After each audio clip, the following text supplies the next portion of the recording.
L'IA, la plus grande révolution de tous les temps. Moi, je discute de tous mes problèmes, même personnels, avec mon IA. C'est une technologie très puissante à qui je peux faire toutes mes tâches, même les plus ingrates. À ta place, ferai attention. Moi, je suis toujours poli avec mon IA. On ne sait jamais ce qui peut arriver. Mais méfiez-vous. L'IA apprend de vous en continu. L'IA, ça peut remâcher les données du passé, mais ça peut rien créer de nouveau. Mais attendez, de quoi on parle exactement?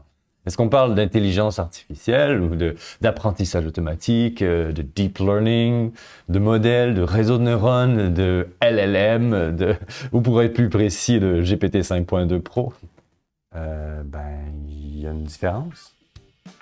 Si vous entendez constamment parler d'intelligence artificielle depuis quelques années, c'est possible que vous vous demandiez de quoi il s'agit exactement. Eh bien, si c'est le cas, cette vidéo est pour vous. Aujourd'hui, on va faire le tour de l'historique de l'intelligence artificielle pour comprendre où est-ce qu'on en est aujourd'hui. Ici Amric et bienvenue sur TKT.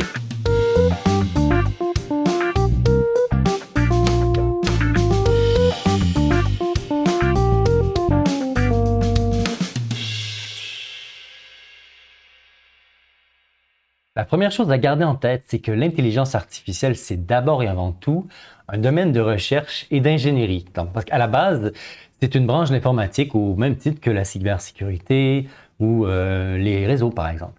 Mais l'IA a quelque chose de particulier, c'est que vu que c'est nouveau, on a vraiment tendance à en parler comme si c'était une chose en soi. Donc, par exemple, si vous avez un collègue qui se pose une question, vous pourriez lui proposer de demander à l'IA. Et c'est une façon un peu étrange de parler parce qu'on ne ferait pas ça dans d'autres domaines. Donc, par exemple, si ce même collègue a mal à la tête, vous n'allez pas lui dire tu devrais essayer de prendre de la pharmacologie. Personne ne parle comme ça. On va plutôt dire non, prends un peu de Doliprane ou si vous êtes au Québec, du Tylenol. Parce qu'on connaît ce que c'est, on sait nommer cette chose comme étant un médicament et on connaît un peu on connaît les marques, on sait qu'il y a des équivalents. Certaines même sauront que c'est du paracétamol. Donc, il y a beaucoup de choses de vocabulaire qu'on a acquis parce que c'est pas aussi mystérieux. Mais l'intelligence artificielle, peu de gens comprennent vraiment ce que c'est un modèle, alors que c'est un peu l'équivalent d'un médicament. Il y a différents types de modèles, il y a différentes personnes, différentes compagnies qui vont en créer, et il y a différents services autour qui vont être faits. Donc, c'est ce qu'on va démêler aujourd'hui. Et c'est important, à mon avis, d'être capable d'avoir cette nuance-là, parce que sinon, on a tendance à faire des amalgames. Par exemple, lorsque j'avais entendu dans les premières années de sortie de ChatGPT, des gens qui avaient parlé avec ChatGPT, qui avaient conclu que l'intelligence artificielle était incapable de faire de la philosophie ou faire plein de choses. Et alors que ça aurait autant de sens que de dire « Ah ben non, moi j'ai essayé un médicament et en fait, la pharmacologie est incapable de guérir telle maladie. » Ou de dire que la pharmacologie ne peut pas guérir le sida, par exemple. Eh bien, pour l'instant, peut-être que non, mais on ne sait pas ce qui va arriver dans l'avenir. Donc, c'est un peu la même idée avec l'intelligence artificielle. Donc, mais en fait, pour arriver à déjà se situer, ce qui serait bien, c'est déjà de voir d'où commence l'histoire de l'intelligence artificielle. L'intelligence artificielle est née en 1956 au Dartmouth College aux États-Unis durant une conférence d'été qui a duré 2 mois où les pionniers du domaine se sont rencontrés pour jeter les bases de ce qui allait devenir l'intelligence artificielle. D'ailleurs, le terme a été proposé par John McCarthy. En vrai, ils auraient pu appeler ça de plein d'autres façons. Ça aurait pu s'appeler la rationalité informatisée. Ça aurait peut-être été aussi juste, mais par contre, peut-être un petit peu moins accrocheur. Mais ils sont partis de l'idée suivante, c'est-à-dire que on serait capable de décrire avec suffisamment de précision tout aspect de l'apprentissage chez l'humain, de sorte qu'on arriverait à le simuler dans un ordinateur. Donc, c'était une idée qui venait de naître à cette époque-là. Et ils ont voulu voir si on arriverait vraiment à le créer. Et c'est important parce que à ce moment-là, ça a cristallisé une vision qu'on peut qualifier de matérialiste de l'esprit humain. C'est-à-dire qu'avant, il y avait beaucoup de gens qui pensaient qu'il y avait un aspect mystique, spirituel, où il y avait des choses qui transcendaient un peu la matière dans notre être, du moins dans l'esprit. Mais pour la vision matérialiste, on va supposer que tout ce qui se passe dans l'esprit est purement et simplement un produit de processus physiques ou par exemple de réactions chimiques ou aussi électriques dans le cerveau. Et donc, si dès lors qu'on pense cela, on voit aucune raison de ne pas arriver à transposer ces mécanismes-là dans un autre support, et en l'occurrence une machine ou un ordinateur. Donc, les facultés humaines que ces chercheurs vont vouloir reproduire sont celles du langage, de la créativité, mais aussi d'arriver à s'améliorer constamment, autrement dit, l'apprentissage. Et pour arriver à cela, ils ont eu l'apport de plusieurs disciplines qui existaient à l'époque, dont la philosophie, les mathématiques, l'économie, les neurosciences, la psychologie, l'informatique, la cybernétique et la linguistique. Donc, avec tout cela, comment ils se sont pris? Et bien, c'est là qu'on va voir comment l'intelligence artificielle s'est développée au cours de la deuxième moitié du 20e siècle. Après la conférence de Dartmouth, tous les chercheurs sont partis dans leurs laboratoires respectifs pour démarrer leur projet de recherche et chacun poursuivait une idée ou une approche différente et chacun essayait quelque chose, un peu comme c'est le cas aujourd'hui encore. Et dès que quelqu'un avait des résultats qui étaient probants, ben, tout le monde devenait hyper enthousiaste et il commençait à avoir plus de gens qui suivaient son approche et jusqu'à ce qu'il y ait, à un moment donné, une espèce de cul-de-sac. Dans ce cas-là, c'est une autre approche. Donc, c'était vraiment toujours une espèce de course de chevaux perpétuelle. Et je ne vais pas tout vous résumer tout ce qui s'est passé, mais par contre, en général, lorsqu'on parle de l'intelligence artificielle, de son histoire dans ses débuts, on va distinguer deux grands courants. Donc, d'un côté, il y avait des gens qui se disaient, mais on va essayer de reproduire le raisonnement. Et au niveau des idées, donc, c'est une approche qui est très proche du langage, c'est-à-dire qu'on va se dire, une machine est capable de, à partir d'idées de départ, raisonner et obtenir un résultat. Donc, je vais vous donner un exemple plus précis pour qu'on arrive à se comprendre plus facilement. Supposons qu'on aurait un système qu'on souhaite développer afin qu'il puisse faire des diagnostics, un peu comme un médecin le ferait. Donc, d'un côté, on aurait des symptômes. Et à partir d'une liste de symptômes, le système est capable de raisonner pour être capable de poser un diagnostic. Donc, supposons qu'on aurait des symptômes qui seraient, par exemple, de la fièvre. Ensuite, on aurait des maux de tête. Et pour terminer, des éruptions cutanées. Ensuite, le système qui a été développé, par exemple, pour diagnostiquer des maladies. Ils l'ont fait en interviewant plein de médecins pour arriver à extraire, en fait, l'espèce d'arbre de décision qu'il y avait dans leur tête. Donc, pour cette maladie-là, ce qu'on aurait pu avoir, ça serait, si on détectait qu'il y avait de la fièvre et des maux de tête, mais également des éruptions cutanées, dans ce cas-là, on serait plutôt pour un diagnostic de la rougeole. Donc ici, ces genres de systèmes, ils ont été appelés des systèmes experts parce qu'on a demandé à des experts comment ils font et on a voulu reproduire tout leur schéma de pensée dans ceci. Et c'est déjà là, on peut voir le concept de modèle. Donc, ce qui se passe ici, on peut appeler ça un modèle parce que on utilise des entrées, en fait, ce qu'on dit en anglais des inputs, au niveau des symptômes, et le output va être un diagnostic. Et le modèle, c'est ce qui arrive à faire le pont entre les deux.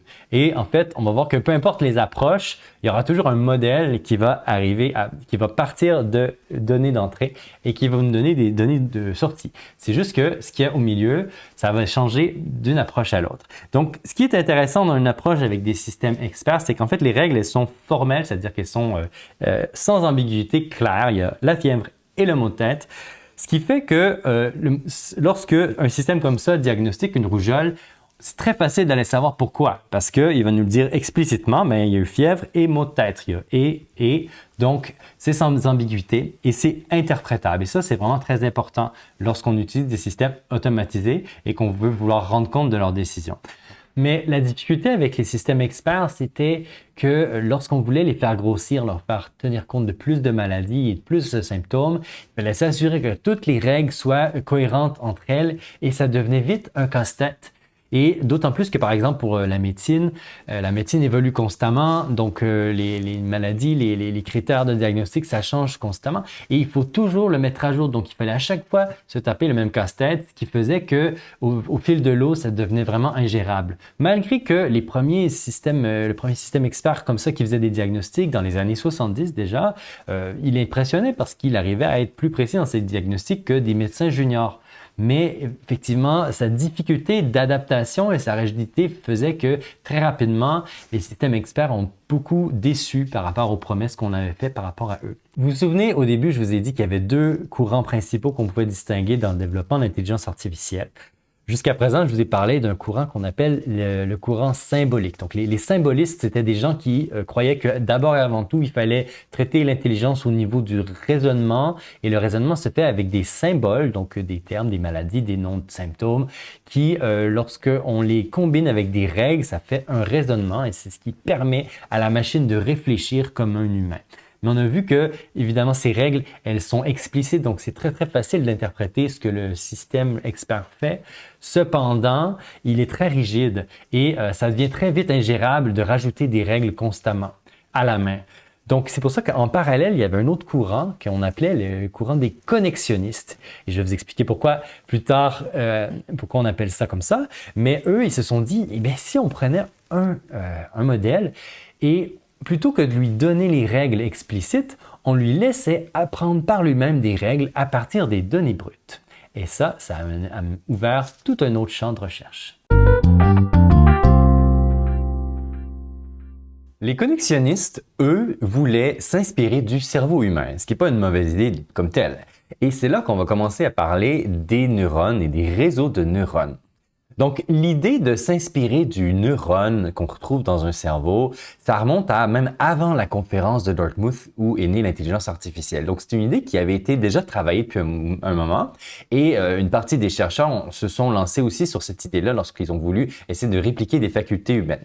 Donc, ils ont évidemment commencé avec des problèmes simples, mais l'idée, c'est de arriver à comprendre comment un système arrive à apprendre et s'améliorer dans une tâche progressivement.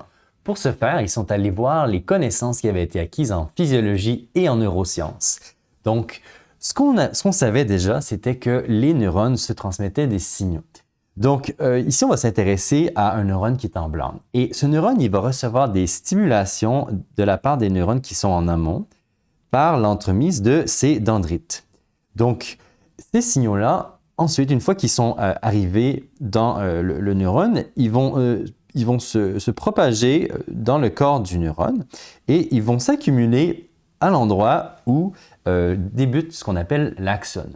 Et à cet endroit, les signaux s'additionnent et il va y avoir une espèce d'effet de seuil qui va faire que lorsque le seuil est atteint, le neurone va envoyer un potentiel d'action le long de son axone et il va pouvoir ensuite aller stimuler d'autres neurones qui sont situés, eux, en aval. Donc, ce qui est important de comprendre ici, c'est qu'il y a un effet de seuil qui se passe. C'est-à-dire qu'un neurone, s'il est stimulé à moitié, il ne va pas signaler à moitié au neurone suivant. C'est tout ou rien. Par contre, il peut y avoir un effet de fréquence. Donc, s'il est très, très, très stimulé, il va envoyer beaucoup de potentiel d'action, un à la suite de l'autre, aux neurones qui vont suivre. L'autre chose qui est importante à voir dans ce schéma des neurones, c'est où est-ce que l'apprentissage peut se faire. Et l'apprentissage, il se fait à l'endroit des connexions qu'on appelle des synapses. Et ces synapses-là, elles ont une certaine, elles peuvent être renforcées ou elles peuvent être affaiblies. Donc souvent, lorsque deux neurones vont avoir tendance à s'activer en même temps, très souvent, la synapse va se renforcer de sorte que le signal va passer encore plus facilement. Et donc ça, c'est vraiment ce qui fait l'apprentissage. Et à l'inverse, une synapse peut s'affaiblir si elle ne sert pas beaucoup et c'est ce qui va faire qu'on va oublier des choses, par exemple. Donc l'apprentissage, en fait, c'est quelque chose qu'on vit à l'échelle macroscopique de nous, notre cognition, notre esprit, mais on arrive à voir comment ça se fait par des petites unités de calcul qui sont des neurones. Donc, ce sont ces principes-là qui vont être utilisés par les connexionnistes pour pouvoir construire des systèmes artificiels, mais qui s'inspirent. Donc, ce qui est important vraiment à comprendre, c'est qu'un réseau de neurones artificiels, même tel qu'il est utilisé aujourd'hui, ce n'est pas une reproduction du cerveau dans un ordinateur. C'est beaucoup simplifié. Donc, on va voir ensemble comment on fait pour représenter ce simple schéma de neurones, mais avec des neurones artificiels. Donc ici, on a une version simplifiée de nos 4 neurones dans un schéma qu'on utilise très souvent pour représenter les réseaux de neurones, cette fois-ci artificiels. Donc, on met 3 cercles bleus pour représenter les neurones qui sont en amont et un cercle blanc ici pour le neurone en aval. Et les connexions, on va les représenter par des flèches, comme ça. Et ensuite, chaque neurone en amont va avoir une activation. Donc, par exemple, il y en a un qui pourrait avoir une activation de 1. Donc ici, on va vraiment juste mettre des nombres. Un qui pourrait avoir peut-être moins 1,5. Donc, dans ce cas-ci, il aurait été inhibé. Et un autre qui aurait une activation de 2. Puis, les activations vont être transmises aux neurones blancs par les connexions qui, elles, peuvent avoir une force. Donc, par exemple, si on a une connexion qui vaut 1, ben, dans ce cas-là, le neurone du haut, il va transmettre une stimulation de plus 1 au neurone blanc. Par contre, si le neurone du dessous a une force de connexion qui vaut 1,5, dans ce cas-là, il va transmettre la moitié de son activation. Donc ici, il va faire plus 1 aussi. Et le neurone blanc, lui, ce qu'il va faire, c'est qu'il va additionner toutes ces activations qu'il reçoit et il va ensuite transmettre tout cela au neurone qui va aller dans la couche suivante. Donc, ici, ce qu'on a appris de la physiologie, il y a plusieurs choses. Déjà, on a nos synapses qui pouvaient être plus ou moins fortes. Ben là, maintenant, on a aussi des forces de connexion et c'est ces poids des connexions qui vont pouvoir être ajustés lors de l'apprentissage pour faire en sorte que tout le réseau de neurones calcule bien ce qu'on a envie qu'il calcule. Et aussi, on a appliqué l'effet de seuil. On a un effet de seuil ici avant qu'un neurone transmettre son activation au suivant. Il ne transmet pas directement la somme de ce qu'il a reçu. Il y a aussi quelque chose qu'on appelle une non-linéarité, c'est un terme mathématique, mais qui fait en sorte que lorsqu'on l'utilise, tout le réseau de neurones est capable de faire des calculs assez complexes et de représenter en fait, on peut construire des modèles très, très sophistiqués avec ce simple procédé. Pour voir plus concrètement ce que je veux dire, je vous propose de se repencher sur l'exemple que j'avais donné de diagnostic de la rougeole. Donc, ici, on va se retrouver avec un réseau de neurones avec plusieurs couches. Et les données qu'on va avoir en entrée cette fois-ci, ça va être je vais appeler ça des mesures parce qu'un réseau de neurones doit prendre des nombres. Il ne peut plus prendre des étiquettes comme des noms de symptômes en tant que données d'entrée. Donc, on pourrait prendre par exemple la température d'un patient, donc on va dire qu'il y a 38, fréquence cardiaque assez élevée, donc 100 BPM, et une glycémie de 0,7 par exemple. Donc ça, c'est des mesures qu'on peut prendre sur le patient. Et si on fait l'hypothèse qu'on arriverait à diagnostiquer la rougeole juste avec ces 3 indices, je ne pense pas que c'est possible, mais pour la vertu de l'exemple, on va supposer que c'est possible. Ensuite, le réseau de neurones à la fin, lui, ce qu'il va nous donner, il va nous donner un nombre aussi à la sortie. Donc en fait, il va nous donner une probabilité qu'il y ait la rougeole. Donc, à la fin, il va nous sortir un nombre entre 0 et 1. Et ce qu'on va faire pour arriver à lui faire apprendre, il va nous falloir un jeu de données. Donc, ici, dans ce cas-ci, un jeu de données pourrait être des patients d'un hôpital dont on a pris ces 3 mesures et qu'aussi on a eu un médecin qui a fait un diagnostic qui est fiable. Donc, il faut qu'on ait les données et aussi la réponse qu'on attend. Et on va le donner à notre réseau de neurones et on va lui demander d'essayer de reproduire exactement les résultats qu'on a dans le jeu de données. Donc ici, si on a un exemple d'un patient, on le met dans le réseau de neurones. Au départ, les connexions du réseau de neurones n'ont pas été, les forces des connexions sont aléatoires. Donc au départ, il va nous donner un nombre qui n'est pas vraiment ce qu'on attend. Donc par exemple, il va nous donner disons 0,1, alors que ce patient-là, on sait qu'il y avait la rougeole, donc on attend d'avoir 1.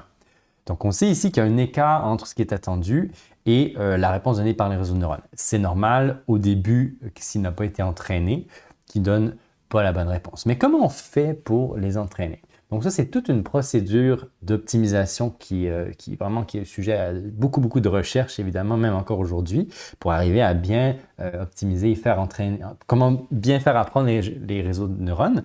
Mais pour vous donner une idée de comment ça se fait, ce qu'on fait, c'est que d'abord, on va calculer la différence entre ce qu'on a attendu et ce qu'on a obtenu comme réponse, donc 1 moins 0,1, ça donne quand même un gros écart. Et cet écart-là, on va le répercuter sur toutes les connexions.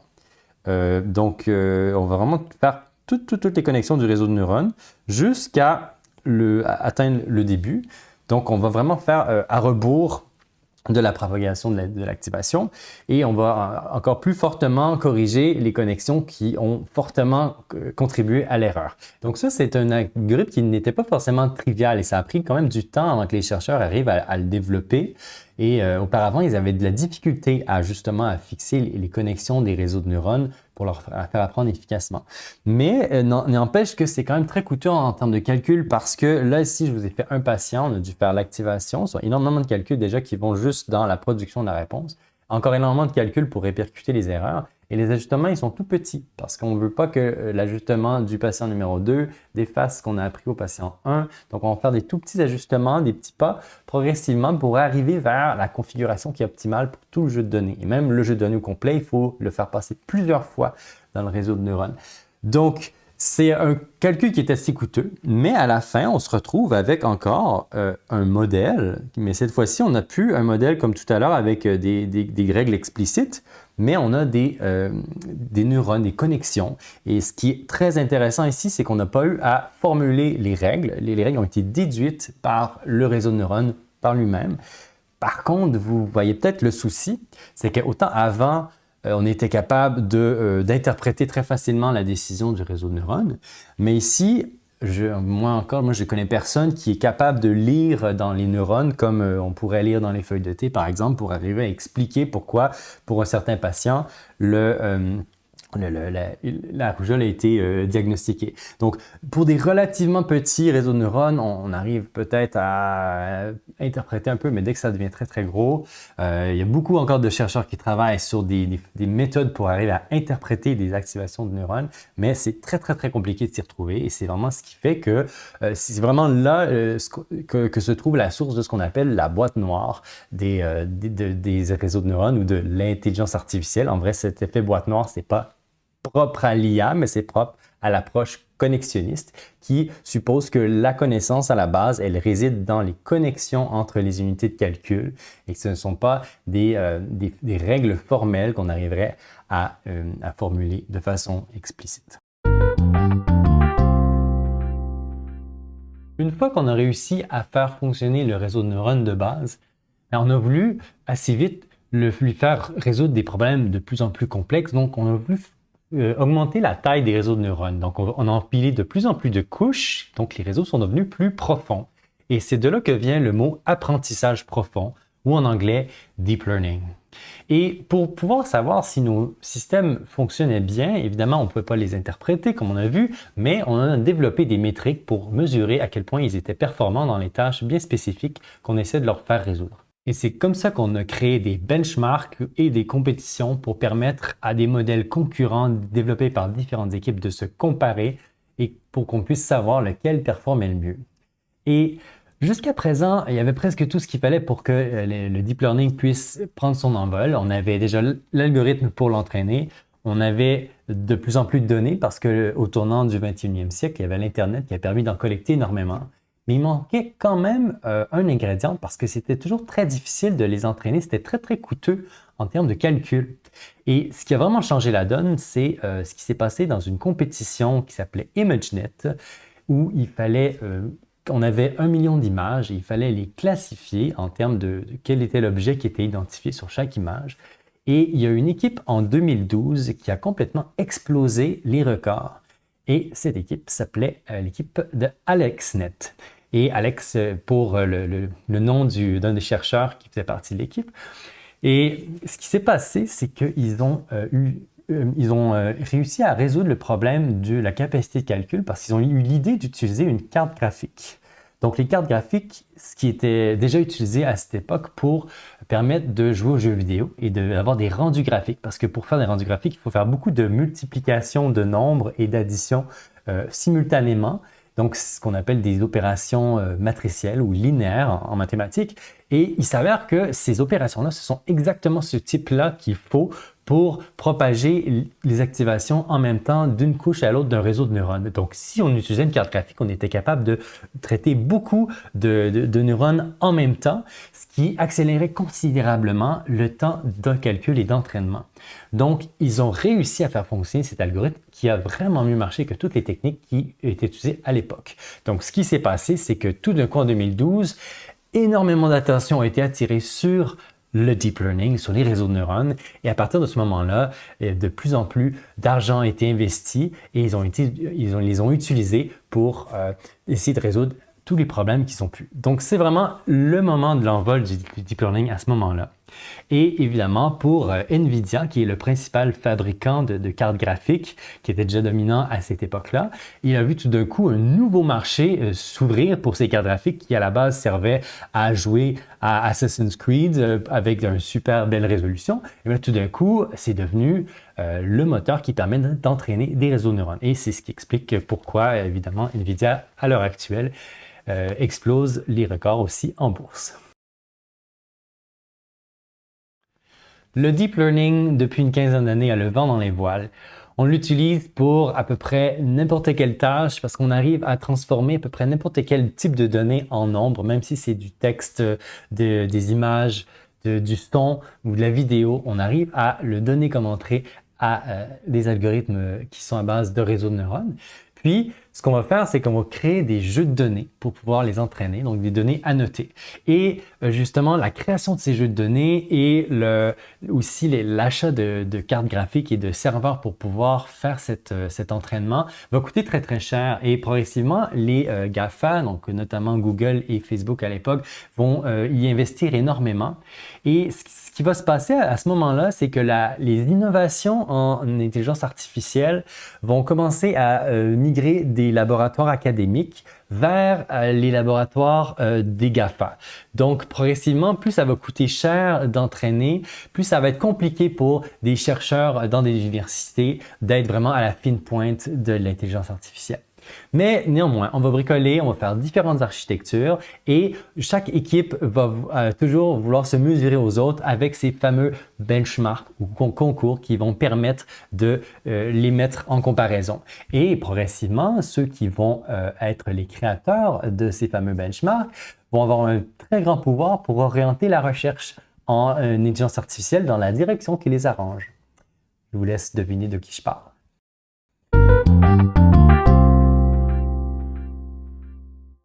L'idée de construire un système qui soit capable d'utiliser et de comprendre le langage humain, ça occupe l'esprit des chercheurs en intelligence artificielle depuis les tout débuts. Les premiers chatbots, ils ont essayé de les construire déjà dans les années 60. Bon, évidemment, ça ne marchait pas très très bien, mais vraiment, ça a pris quand même beaucoup de temps avant de pouvoir avoir des agents conversationnels qui fonctionnent vraiment bien. Au départ, lorsqu'on voulait traiter du langage naturel, on essayait d'utiliser des techniques inspirées de la linguistique. On voulait par exemple analyser la syntaxe ou la structure du langage pour arriver à la comprendre et générer une réponse. Et ça marchait à peu près bien, mais vraiment ce qui a changé la donne, c'est encore là lorsqu'on a réussi à utiliser l'apprentissage profond, le deep learning, pour résoudre le problème. Je ne sais pas si vous vous souvenez d'avoir utilisé Google Traduction au début des années 2010.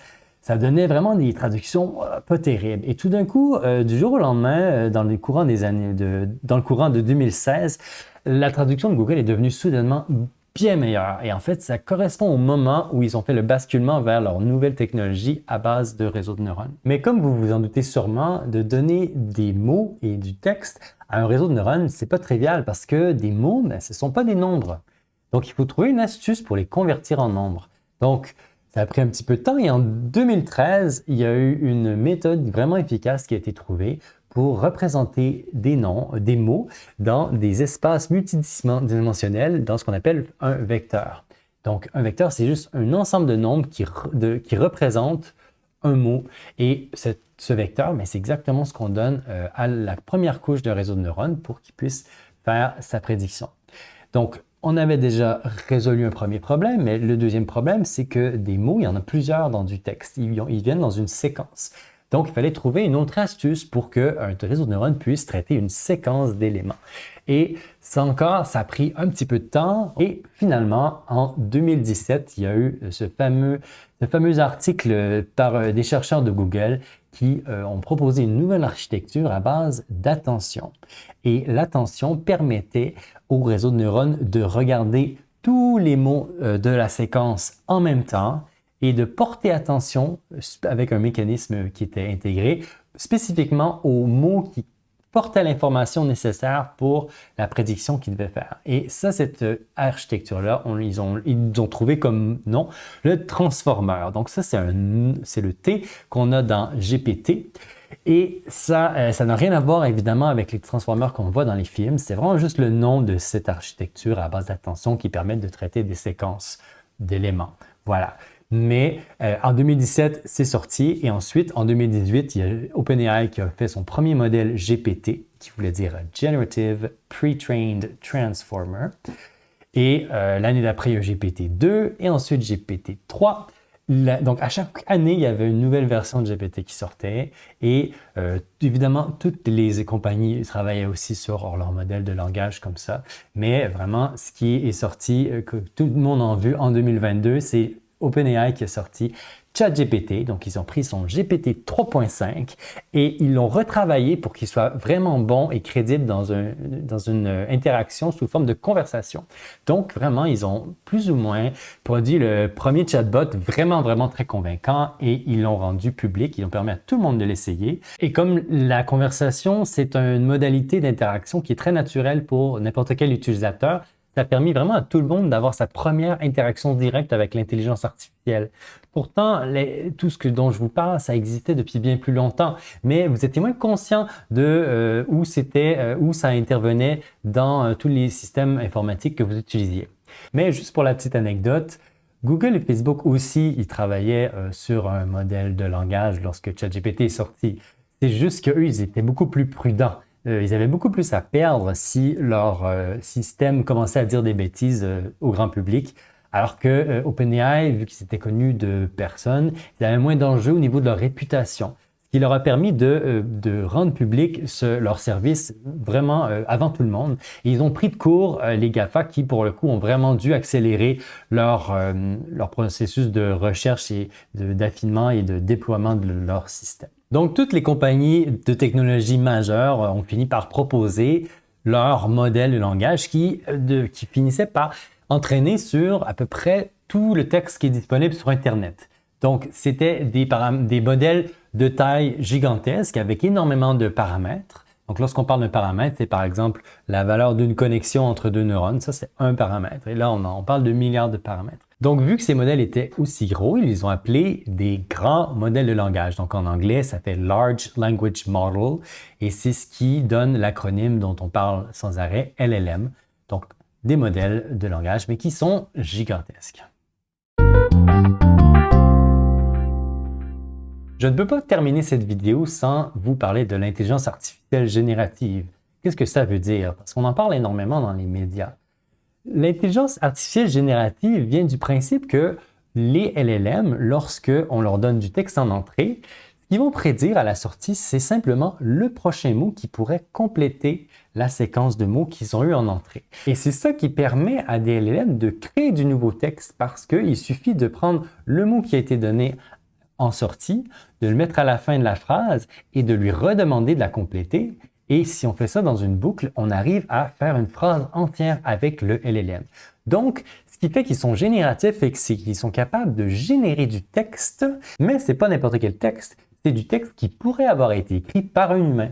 Parce que ces modèles ont une compréhension intrinsèque de la structure du langage, mais ils n'ont pourtant pas été programmés avec des règles de linguistique. Ils ont tout appris à partir de tous les mots qu'ils ont été capables de voir sur les données d'entraînement qui proviennent d'Internet. Et donc, ce simple paradigme de prédire le prochain mot a ouvert plein d'usages possibles parce qu'on peut leur demander de traduire, de résumer du texte, de comparer. Il y a plein de choses qui peuvent être faites avec des LLM et tout le monde a été estomaqué de voir à quel point les performances ont augmenté et ils sont devenus extrêmement bons simplement en les rendant gigantesques. Et effectivement, d'année en année, on ne sait pas doubler la taille des LLM. Non, ça a augmenté d'un ordre de grandeur à chaque nouvelle génération.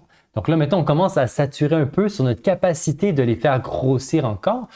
Donc, il va falloir se tourner progressivement vers d'autres avenues et c'est vraiment là qu'on va voir ce que l'IA nous réserve dans l'avenir.